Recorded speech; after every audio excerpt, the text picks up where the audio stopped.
I've got some vocab to hopefully help you out with Macbeth. So let's begin. So Macbeth, especially in Act 1, he's quite loyal and ambitious, especially when he wins battle. I think ambitious, it's a good word to use for Macbeth. And he's quite broad. He's quite impulsive when he just easily gets influenced by the witches to want to be king. He's quite callous, which basically means he's insensitive, and he has a cruel disregard for others. He's quite tyrannical. I think we can all agree.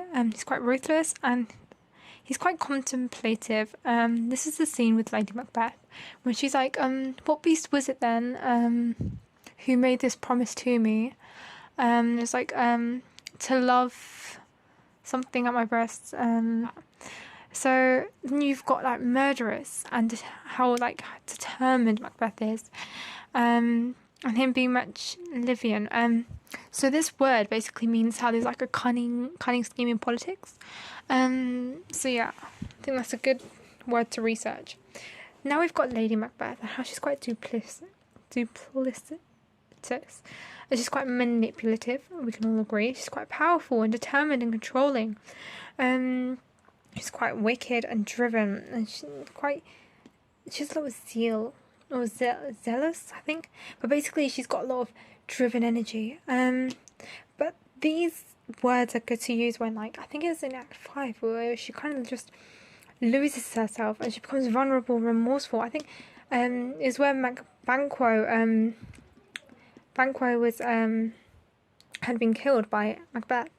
And then she gets overwhelmed and burdened, and she gets engulfed, which is another word for overwhelmed. Banquo, he's quite loyal. He's intuitive, which means he kind of trusts his gut instincts. He's quite virtuous, which means he has high moral standards. He's quite allegiant, which is loyal. He's quite diplomatic, curious, skeptical, judicious, and valiant. And he's a symbol of betrayal, which is basically when Macbeth kills off Banquo. That is like betrayal. I'm going to be talking to you about King Duncan, Macduff, and the witches. So, to begin with, King Duncan, ignorant, naive, trusting, respectful, weak, moral, respected by everyone, including Macbeth. He's quite generous, sympathetic, and divine. But he's too trusting, especially because he leaves Scotland in the hands of Macbeth, a tyrant. However, Mcduff is quite candid, quite aggressive, emotional, resolute, tenacious, loyal, faithful, affectionate, and desperate and mournful, and enraged, determined, and threatening.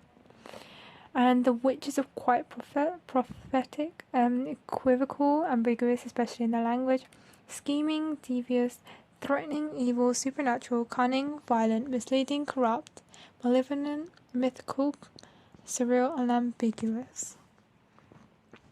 So Macduff, he's quite loyal to the king, especially because he doesn't serve any other king apart from King Duncan. He doesn't appear at Macbeth's coronation when they're all at I think in the hall or something like that. I forgot. No, it's at the feast or something like that. He doesn't appear there because he thinks that Macbeth is quite sus. He's quite emotional, especially when he hears about his family dying. But that's what makes him determined to kill Macbeth.